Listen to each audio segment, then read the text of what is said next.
Welcome back to the podcast, everyone. I'm your host, Tamara. Today we are back with our fantasy series, and we are discussing the final book in our latest pick, Daughter of the Pirate King duology. If you would like to see this in video format without ad breaks, you'll need to head on over to Patreon and sign up. We also have an after show available on Patreon and Spreaker. After shows and exclusive content and audio only are available on the Spreaker app. Sign up as a supporter to gain access. Don't forget, you can also join me and my two co-hosts over on the Book Club's app for even more book chats. Please subscribe and like the podcast wherever you're listening. If you'd like to reach out to me, you can find me pretty much everywhere at Shelf Addiction. Joining me today is feature co-host Casey from Heartful of Ink. Welcome back, Casey.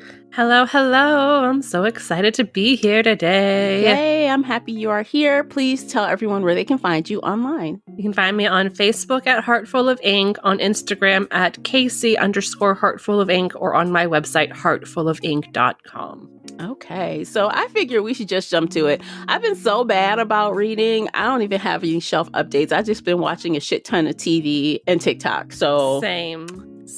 I can't focus on words right now. Yeah, me either. I'm like, I don't want to do it. I mean, hell, it was a feat. I had to remember when to start this fucking book. I'm like, oh my God, I have to start the book. I tried starting this one early and I was like, nope, still don't want to read. Yeah, so it was hard. We're in a zone right now. Hopefully it could correct itself soon. I don't know. Feel kind of lazy. It'll be fine. Okay, It'll be fine. Let's jump into it. But of course, before we begin, I want to remind you that with Book Chats, we talk full spoilers here. So spoiler alert, you have been warned. Today, we are discussing Daughter of the Siren Queen, written by Tricia Levenseller. The audiobook is narrated by Marissa Kalin. First published February 27th, 2018 by Fuel and Friends and Macmillan Audio. The hardcover is 341 pages, and the unabridged audio is 9 hours and 13 minutes. Casey, would you kindly share the synopsis? The capable, confident, and occasionally ruthless heroine of The Daughter of the Pirate King is back in this action-packed sequel that promises rousing high-seas adventures and the perfect dash of magic. Alosa's mission is finally complete. Not only has she recovered all 3 pieces of the map to a legendary hidden treasure, but the pirates who originally took her captive are now prisoners on her ship. Still unfairly attractive and unexpectedly loyal first mate Ryden is a constant distraction, but now he's under her orders, and she takes great comfort in knowing that the villainous Vorden will soon be facing her father's justice. When Vorden exposes a secret her father has kept for years, Alosa and her crew find themselves in a deadly race with the feared Pirate King. Despite the danger, Alosa knows they will recover the treasure first. After all, she is the daughter of the Siren Queen. Okay. So, as we do, let's get your initial vibes. You know, what happened when you finished it. Yeah. I mean, I liked it better than the first book. Me too. I thought it was better. This is going to sound really mean, but I feel like this should have been a standalone book, not a duology. I second that. It should have been a 450-page, one book, one story. Yes. And because and I hate to say this, I do agree it was better, but it also started slow. So it's like, yeah, there was this action right on the front, but then things like slowed way down for a while. I was so worried that it was going to be a repeat of book 1. Thankfully, it picked up with the action and it got very violent in some parts. Yeah. But yeah, no, this duology should have been, like you said, a 450-page standalone book. Yeah, instead of 2, because I and I'm gonna say this, but I'm just gonna have to say it. I'm not gonna read the next book. It's a spinoff. It's like of one of her, I think it's the assassin story. But while this was better for me than the first book, I'm done. I'm done with this world. We're breaking up. So I guess, let's just dive into the deets. So I guess, one of the things that I actually liked about this story that surprised me was how quickly we met the Siren Queen. I was like, oh. Yes. Oh, yeah. Yeah, I expected that she would find the little island and then she would meet her mother at the end. But instead, we find out that her mother has been held prisoner by her father The whole the damn whole time. time she's been alive. Like, what the? Like, that's crazy. It shocked me how fast she turned on her dad. Last time we were complaining and going like, oh, well, maybe she'll deal with her childhood trauma, like, as an adult. She loves her dad too much. This book is going to be boring with her just, like, fawning over her dad. And we're less than 100 pages in, and she's like, fuck dad, I'm You out. know what? She dealt with her childhood trauma with a little patricide. Yes.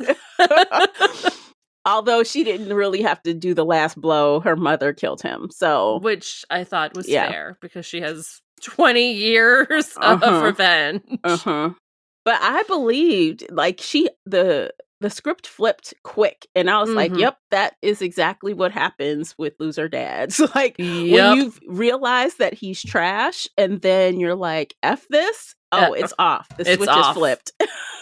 I was not expecting that, so that was a good, pleasant surprise. Yeah, it was. So I thought that was interesting. And then, of course, her mom pretty much jumps off the ship immediately. As soon as they got away. I'm like, well, of course she wants to be in the water. Of course. And I'm like, oh no, she just took off. I'm like, I think she was like, didn't even call to her, but she actually did. She just couldn't hear her. No, that was one of the most annoying things of this book, where she's like, my mother immediately abandoned me. I was like, she's the siren who hasn't touched water in 2 decades. Of course she's gonna just dive headfirst into the ocean. Like, what do you expect? Yeah. You do this after 3 days. Like, and you know how hard it is for you to get out of the damn water. So for the fact that she has not touched seawater, salt water, for 20 years, I expected her to jump off, but I did expect her to like utter a sentence to her daughter before she jumped off the ship. Like, she said something like, follow me, but then swam too fast to follow. Yeah, I like a whole sentence though. Yeah. She jumped in and but see, I think that's where the mother did not think things through either. Yeah. Because, yes, your daughter has been with the father, but do you really think he taught her anything about being a siren? No. So of course not. She wouldn't just jump in the water and just speed off after you. She wouldn't do that. That's not in her nature to do that. So, and I guess she was waiting patiently when she finally showed up. She's like, my daughter, you came finally. I'm like, what? Okay. She's like, you finally showed up. Hello, say hi, welcome. I know. I kept thinking, why doesn't she just swim back? Since they can swim so fast, you can come back, be like, hey, daughter, come join me. I'll lead you to the right spot. That would have been nice. Instead of just taking off like that.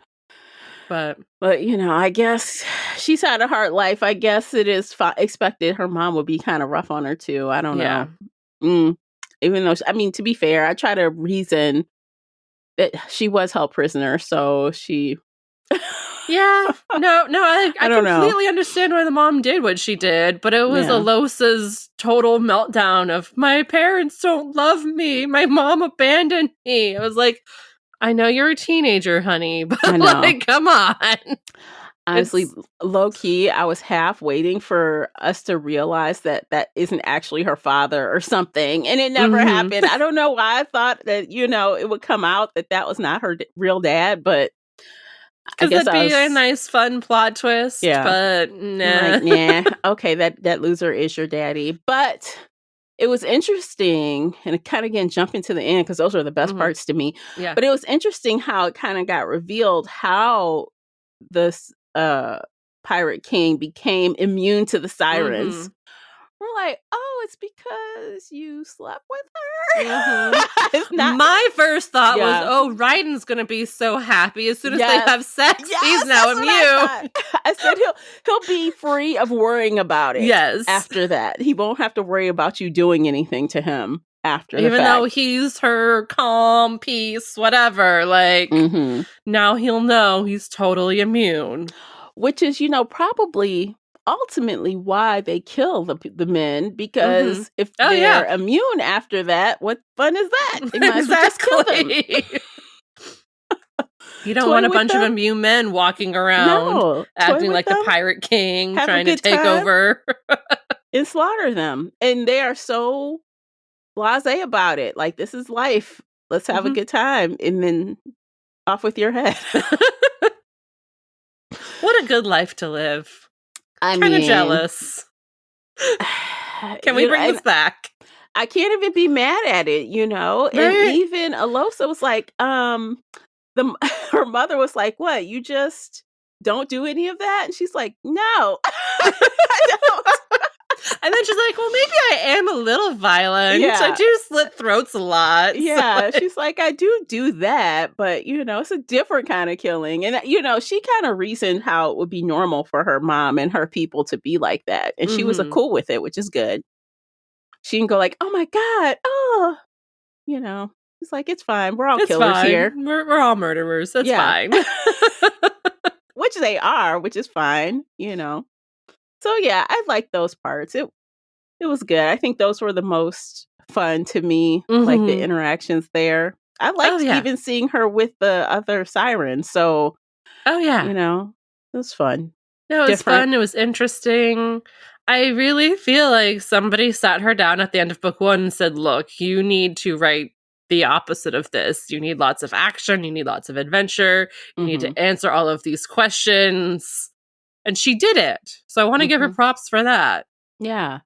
She did do it's kind of night and day from the first book. Yes. Once you get past the slow part, things start Mhm. moving fast and things are constantly happening. The plot is constantly, you Mhm. know, something now, then this, then that, then this, you know. So there's a Yes. lot to dive into and kind of like keep your attention. It was a lot easier reading the second book. Oh, absolutely. Mhm. Okay, your turn. I gave a couple likes. What did you like? Um, I don't know if I like this, but I was honestly surprised she brought in cannibals. I didn't think she was gonna go that violent. Like, I because the first know. book, chapter Yeah. 1 is violent, and then she just talks about violence, but it's not really violent. So I was expecting that same theme here. Mhm. Chapter 1, she's slitting throats. I'm like, okay, it's gonna be violent here, and then boring for the rest of the book. No, there's action. And then as they're running through the caves and the screaming stops, I was like, there's really only one reason screaming stops. Yeah. And then Somebody's she dead. was like slowly introducing it. She's like, yeah, these men are eating. And I was like, they're eating? Mhm. I know what this is. Why are you tracking this out? Mhm. Just say. Like, Just say it. And then they turned around and she said it. And I was like, yep. yeah. I'm kind of surprised you went this dark and violent here, especially with her sister, or the one pirate sister. I think it's strange that the sirens would tell the men to eat the people. Like, what's up with I that? wasn't Like, sure if the sirens did or they just controlled their minds and they went insane themselves because they'd been mm, there for a long time. over 20 years at that Yeah. point. Yeah, cuz those are the Pirate King's people Mm-hmm. that they basically captured and brainwashed. Yes. But That got yeah. left behind, and then they had lost their humanity to the point where they just walked into the ocean and drowned themselves. Mhm. I don't know. That was Which wild. sounds weird. Like, how are they smart enough and capable enough to capture the badass pirate girl who was supposed to be one of their best warriors? But yet they're a little loony. I don't But know. they're that loony Uh, that they can't even when they were fighting, it was pathetic, and then they literally just walked into the ocean with more food, but oh wait, I have to breathe and I can't breathe underwater. Well, when you put it that way, that makes it a plot hole Yeah. because when they got her, it was like no one even knew she was gone at first. They're like, Mm-hmm. "Wait, what's her face?" I don't even know the girl's name. She was a throwaway, but Yeah. she was actually one of the other pirates' sister. Yeah. I don't even Uh, remember her sister's name. It's yeah, so bad. but that happened real fast, and they're like, "Oh, we gotta go back and look," and Mhm. then it's a whole thing. And I don't know. I did not expect cannibalism either, but it's interesting, I guess. I mean, cannibals are in pirate stories all the time, so that's not really surprising. It was Are more just the they? fact that I was like, I mean, there's the cannibals on islands, and you have to be careful what island you land on because there could be cannibals. Like, okay. It's a thing in stories. But anyway. I mean, I'm gonna have to take your word for it because I don't read a lot of pirate stories, so not like in fiction, but if you look about or read about like the real Blackbeard and the real piracy that happened in also our something world. Also something I never explored. So I'll take your word on it. I mean, no, cannibals, they're just like the boogeyman. But anyway, I was just really surprised that they were that competent and then that incompetent at the same time. I was like, this, you're going for shock value, which you got. Like, she definitely got the shock value, but it didn't. I had questions about it. That's fair. Yeah. It happened so quick too, and then it was just moved on. They had to move on. It was over. It's fine. Yeah. Actually, I also did like how Alosa and Raiden kind of like worked on her powers together or her abilities together, even though her first mate had to like talk him into it. She's like, look here. He is so annoying.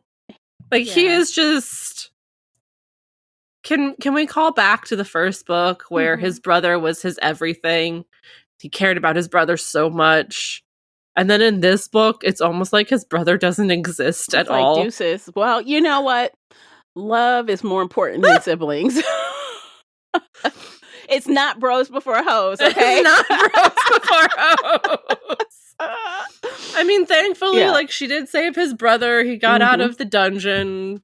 But then they just dropped him off on an island, and he's like, yeah, no, screw my brother. I'm going to stay with you. Yeah. But I still hate you. I'm still mad at you. I'm still going to, bitch about you and all of your siren magic. And he is whiny. So whiny. Yeah, he's whiny. And not only that,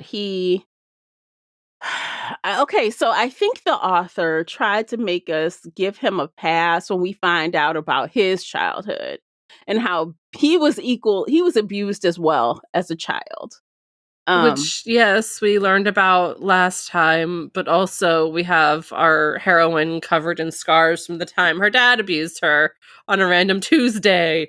Yeah. Just because. Yeah. So there's that. I don't know. She still had it worse than he did, I think. Oh, absolutely. But I guess I shouldn't be trying to measure abuse, but I don't know. He is definitely scarred from it, and to the point where he couldn't even help her, but yet he's also unable to help himself from helping her. That whole thing he tried to say, like, I can't stop myself, but no, I'm not going to help you.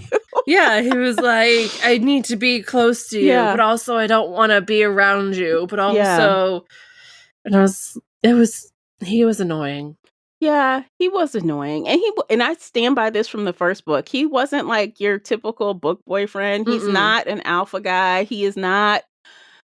There's nothing sexy about this guy. To me, I just didn't feel it. I think this relationship will die out. With my adult eyes, I feel like it's not going to last. But at least he's free from being controlled by sirens.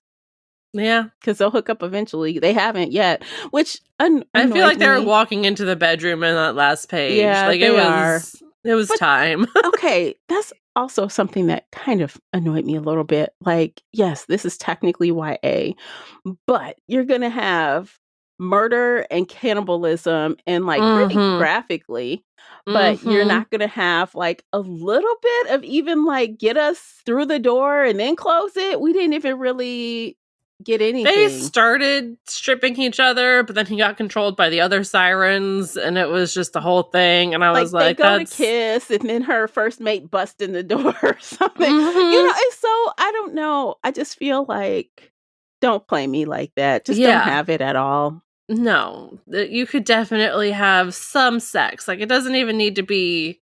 He can go down on her, right? Her pleasure. Yeah, something. Give us something, but then.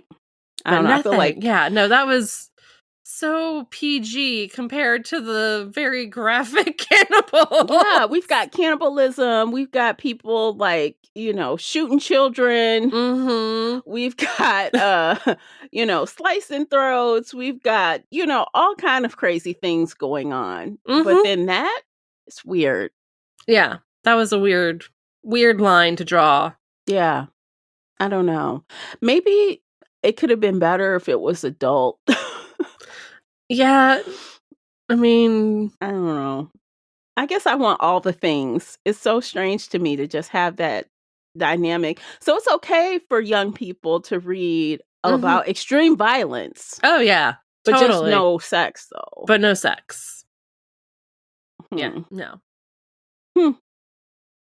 Yeah, that was wild. Because he even shot the little girl in the head, but thankfully it grazed her and didn't go in her head or something. I was surprised. I thought like her head blew off, like she got hit in the head. I was like, oh damn. Yeah. I didn't expect you to kill children in this book. Like that's usually people won't kill children in books. Like that's just a thing. And then she didn't. I was like, okay, I see how you played yourself here. But it was at first it seemed like, oh shit, she killed that pirate killed the little girl. Like, oh my God. And no, she's alive. She's fine. Alive and fine. She's just, she got a little graze on the scalp there. She knocked out, I guess. Lucky her. Although she did almost die once earlier when she fell off the boat. Yeah. So. But thankfully Ryden saved her. Of course. So. Yeah. Yeah.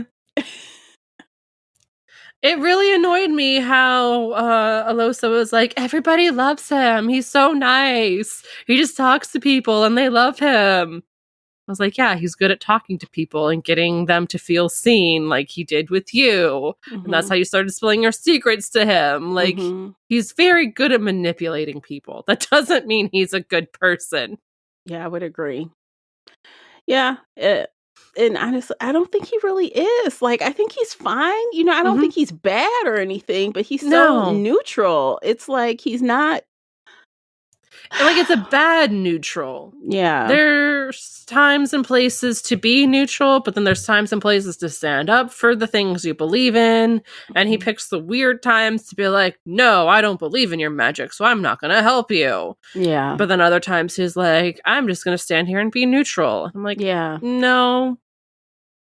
The author could have did a little bit more work with Ryden to make it. Yeah. And again, this falls into it's fantasy, but there's a heavy line through with romance. So anytime that is presented like that, I need to feel like I'm rooting for the couple. I need to feel like I believe this couple actually really is enamored with each other. And I just didn't feel it. I didn't feel it in the first book, and I still didn't feel it in the second book. She tried to play it up with both of them feeling really jealous in this book by pulling in Tylon. I always wanted to call him Tyler, but I know that was wrong.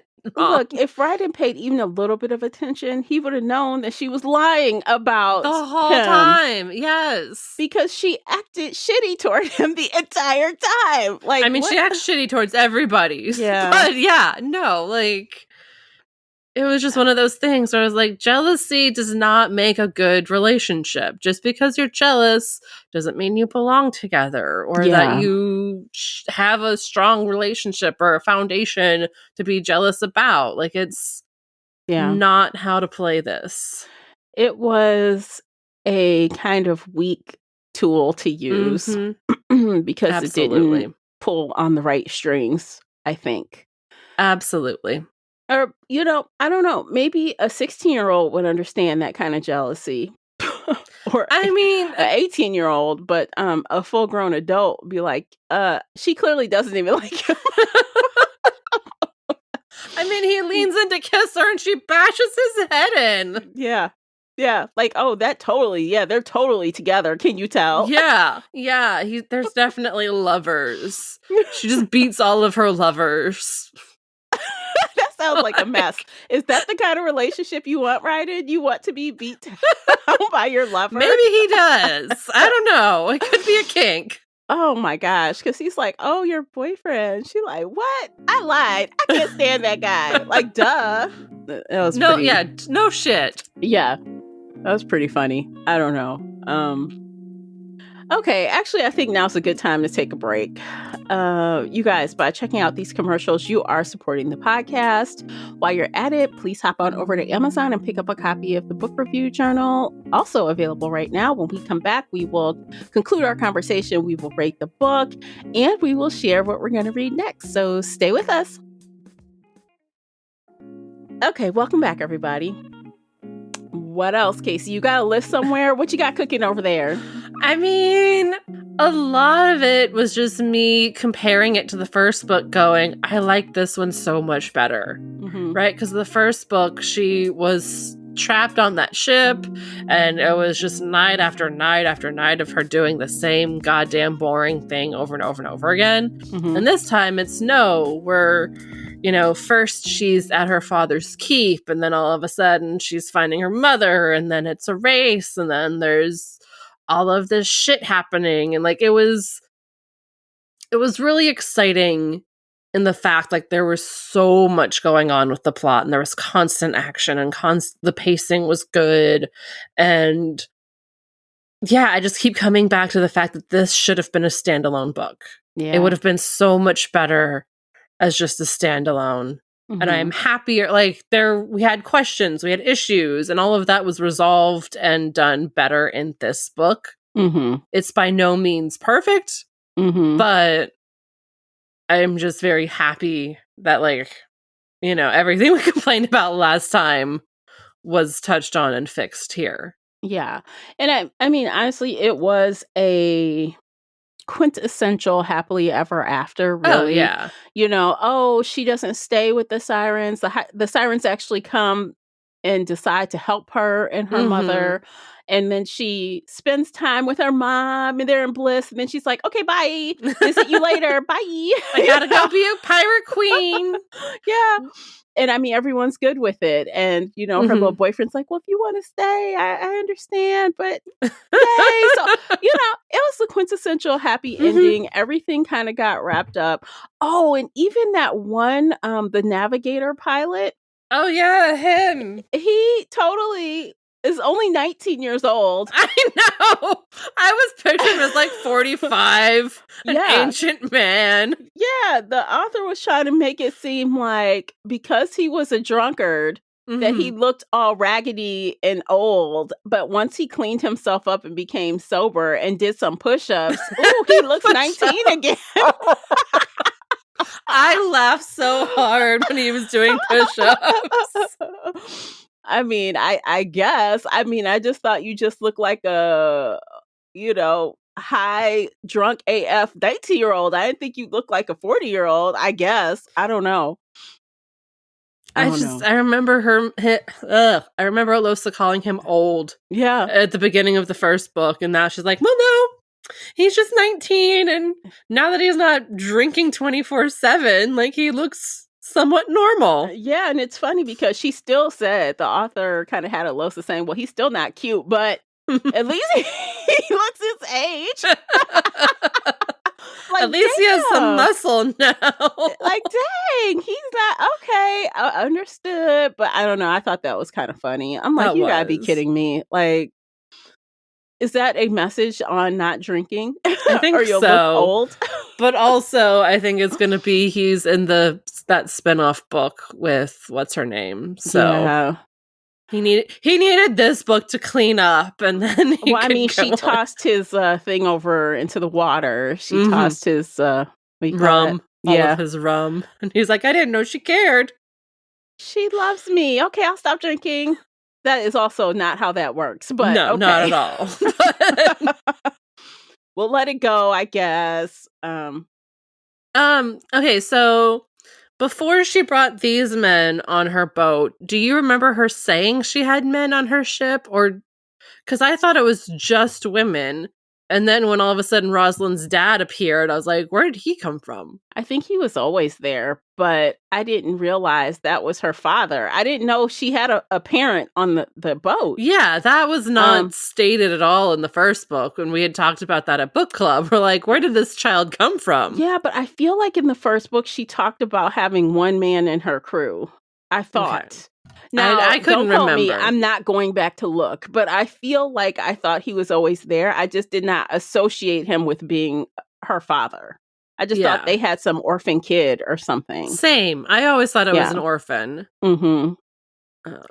Yeah, it was strange. But I don't blame her for wanting a all-female crew and making an exception. I thought it was all-female. Mm-hmm. And that's why I was like, excuse me. Where did he come from? Not only all female, she had rescued a couple of prostitutes. Yep. From a life of prostitution. Mm-hmm. Like, okay, I feel like there's some themes here and judgments here, but okay. Little bit, even though she told Raiden not to judge. Yeah, but I rescued them. It's a better life being a pirate and murdering than being a prostitute. I mean, I'll take being a murderer over being a prostitute, but yes. I'm just saying the way she kind of said that, like, yeah, I don't know.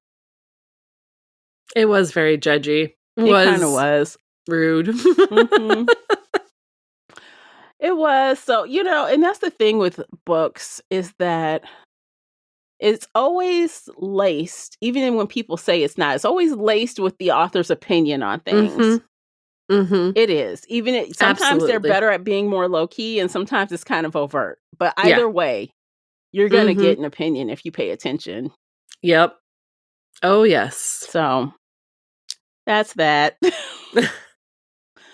I don't know. So let me ask you, do you think you would say that this cast of characters were diverse? I know there was a diversity in like the color of their skin. Like who besides the assassin? There was at least one other pirate. I thought there were like 2 or 3 black women on board. Okay, I didn't grab that, but I'm gonna take your word for it. I'm not looking. That's what I thought.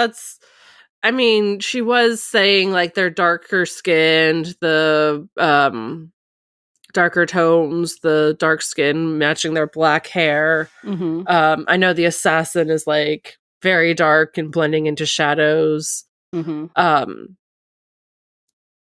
But other than that, that was almost like superficial diversity because yes, you can talk about the color of their skin, but how like are the cultures different? How is it the religion different? How they all felt the same. Yeah, there's not. Okay, so when I think of diversity, I think not just of black characters, but any like non-white characters and even a variety of cultures and sexual orientations. I didn't really see any of that. So when I answer that question at high level, because like on Storygraph, I think it's Storygraph, they ask you about diversity. Is this book diverse? I said no. Yeah. I put it in the no category, which is unfortunate. I mean, it's accurate. I don't think having one black or 2 or 3 random black characters makes the story diverse. Especially when they're all minor characters. Yeah. Some minor. Very minor characters. They might have 1 or 2 lines of dialogue. It was... No. I don't know. I always think about that now just because that question is directly asked every time you review a book on there. Oh, that's nice. Yeah. Like you can say, yes, no, it's complicated. I said no. Like, no, ma'am. Which is too bad. I mean, because that would have been a great opportunity to do so.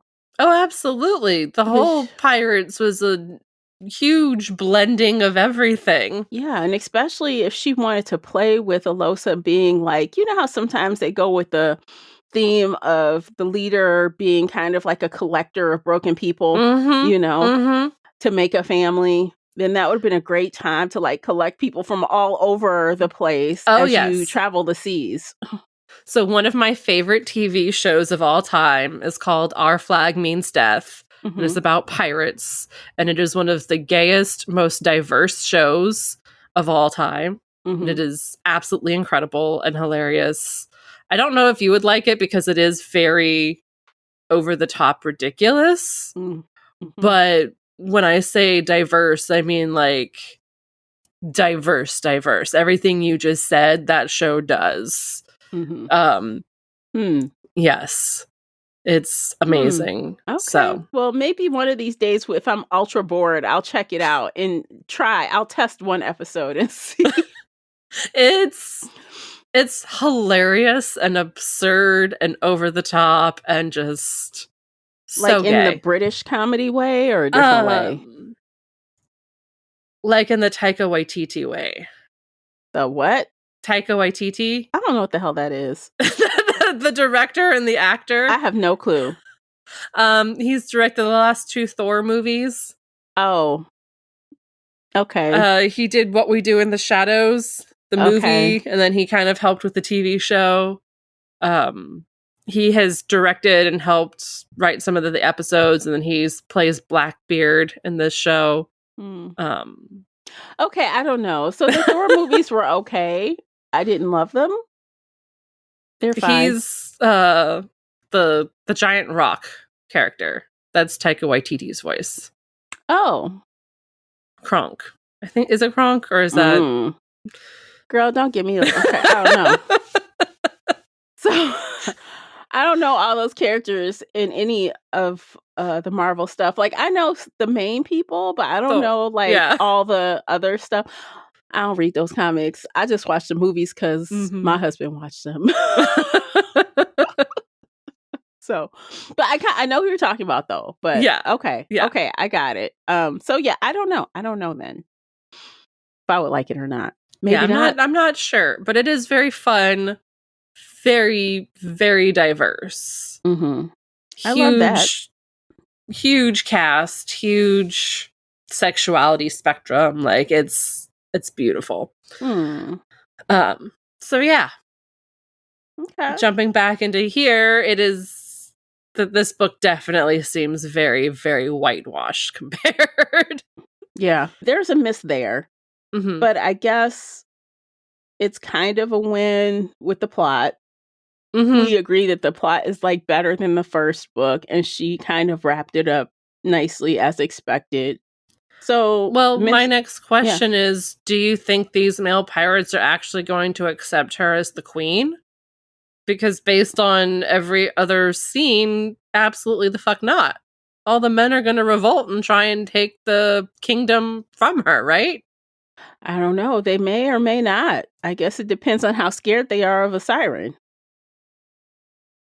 I mean, the fact that they were belittling her in front of her dad. Yeah. It didn't seem like anybody would really respect her. But see, you don't have to respect her to fear her. That's true. So I feel like maybe they had a little bit of confidence because the Pirate King was immune to her. And the Pirate King had power over her. But with him gone, the shield is gone. So I don't know if they would still feel the same or outwardly still show themselves as the same, even if they secretly hate her. That's fair. Yeah. If they're smart, they will not show their cards because she now has a gang of sirens that would help her and defend her, and they would all be dead. So, actually, it would be interesting to see if now that she has tapped into her mom's people and she has kind of accepted her place in that world, will her powers grow? Can she control more than 3 men at a time? Like, I feel like yes, especially now that she can like sit in the ocean and be herself. I feel like she has nearly unlimited power. She just has to like, have Right in there holding her hand and keeping her centered, and then she can do whatever she wants. So I think, isn't that just like initially, because when she jumps in the water initially, he needs to be there, but then she goes off and takes care of business. She stays herself. Yeah. I wonder if that also will fade now that she's kind of like, not fade in like fade in the fact that she won't need him like that anymore. I wonder. I don't know. Now that she can be around other sirens and kind of like train herself, I wonder if she even needs it. I hope not. I hope she has that ability on her own. Yeah, I wouldn't want to have to be beholden to him. Of course not. Yeah. Yeah, that would have been one more thing that could have tied it up perfectly, as if just throw a couple sentences in there on training. And guess what? I don't need him anymore. Training with her mom and the other sirens and learning how to be herself. Yeah. Yeah, that would have been nice. A nice ad. But, I'm just nitpicking at this point, I mean, that's fine. Nitpick away. Yeah. I'm trying to think, what else? Anything else? Like, what else should we... Well, who was your favorite pirate or secondary character on her crew? Her first mate. And the little girl was cute. The little girl was cute. She was annoying AF, but, most kids are at that age. At 6 years old, yeah. Yeah, she's like, I'm so important. I'm doing my job. I'm up here doing what I'm not supposed to do, but the captain needs me. Like, okay. I'm 6, but I want to fight right now. And she negotiates with Alosa when she unlocks them out of the cell. She's like, I want to be a part of this crew and fight with you guys in 6 years. She said, what? Okay, we're negotiating. Got it. So yeah, I liked her. She was a cute little side character. Yeah, same. And she had her role, but her first mate or whatever you call it, she had an even bigger role. I like that she was actively involved in getting Raiden to do the right thing. She was always around to save him should she get out of control. Yes. Yeah, I like those two. That's about it. What about you? My same answer for the same reason. Okay. And really, like, those were the only two that got enough screen time or page time to feel like fully fleshed out characters. All the other pirate girls just felt like, oh, they're my girls. Oh, they're my person. They're whatever. And so when they started dying off, it's shocking. But I was like, who is this person? Yeah. Oh, she played the lute that one time? Yeah. Okay. Don't know anything else about her, so I'm not really sad that she's dead. Which I have to say, I admit that I am glad some of the people of her crew died. I think they lost almost 10 people. I forget the math. She said we started with 35 or something, 34, and they ended with 20-something. Yeah. So I think it was about 10 total. Yeah, about 10. So I think that's good because I personally cannot get down with a story where everyone survives and no one dies. Like, that is and so I mean, whack. that was, I think we had brought that up in the first book because, like, it was so violent in chapter 1, and then there's no violence and nobody dies and everything's boring. And we're just like, come on, do something. And now, thankfully, in this book, we're like, okay. Yeah. Should we rate it? I think we should rate it. Okay, you go first. I don't know. Do I want to be nice or do I want to be... Do whatever moves you. I want to give it... So I gave book 1 3 stars. I think if I could give this, I would give this 3.5 stars. Right? Because I want to say that it is better and it did improve. But I can't give half stars, right? Correct. You're not going to let me? No. Never. Damn it.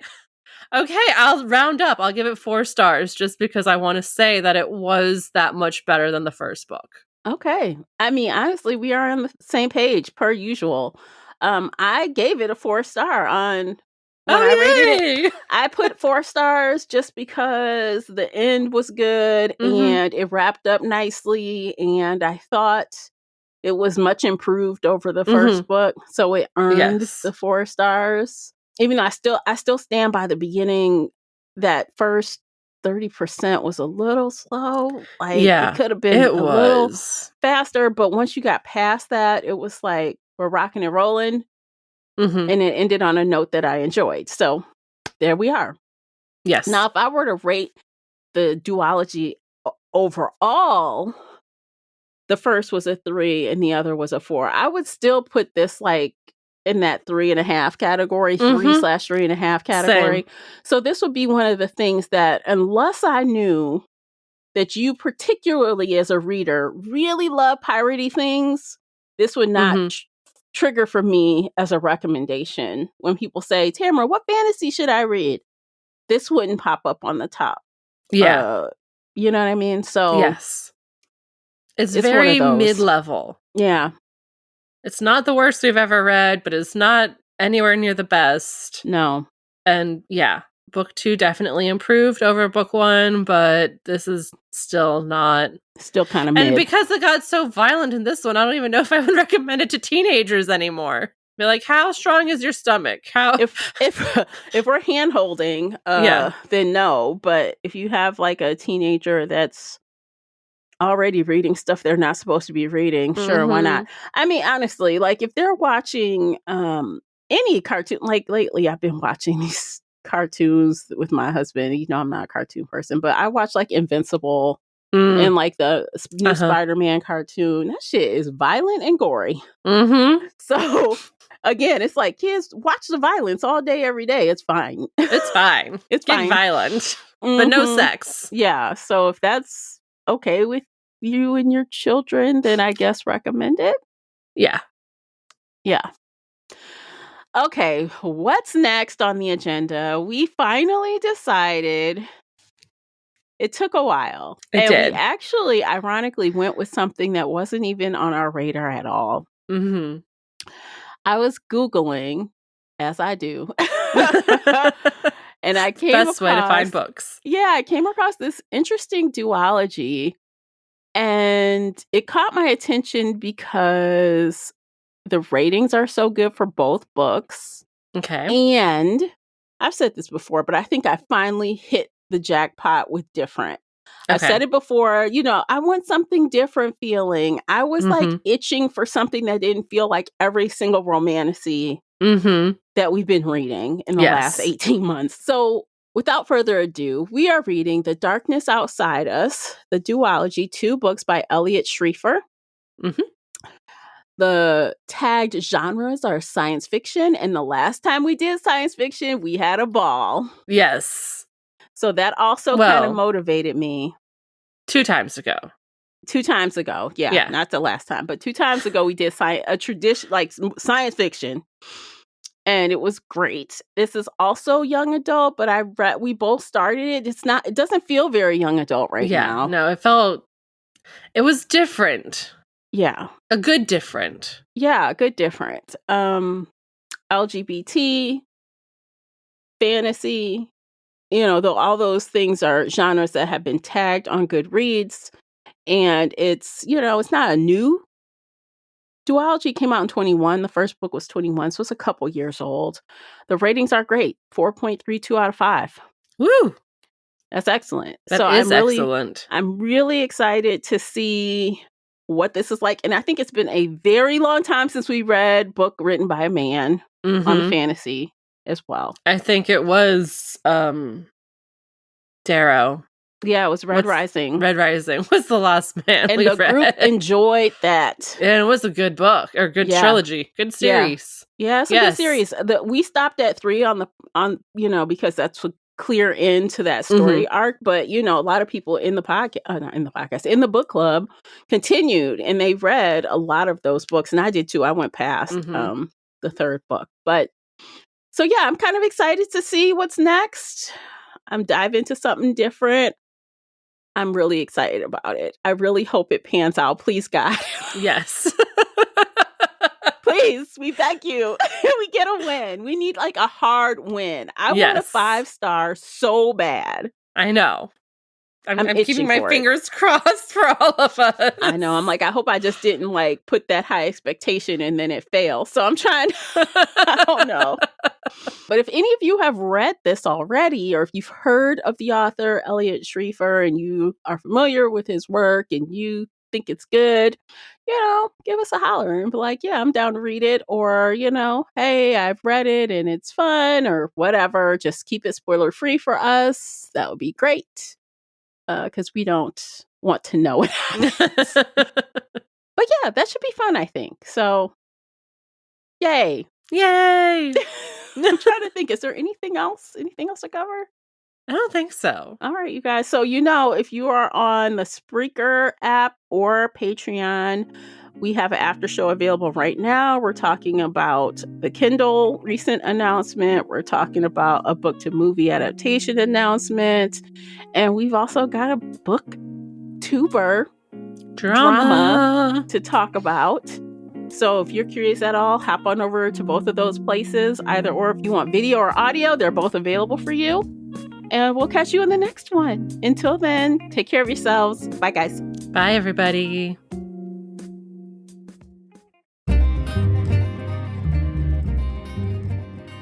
Did you enjoy today's episode? If so, please head over to Apple Podcast or Spotify and leave a positive 5-star review. It's a simple action that makes a big difference. You can also like this episode on your favorite podcast player or share it with your fellow bookworm friends on social media. Joining the Shelf Addiction Patreon family is another way to support us.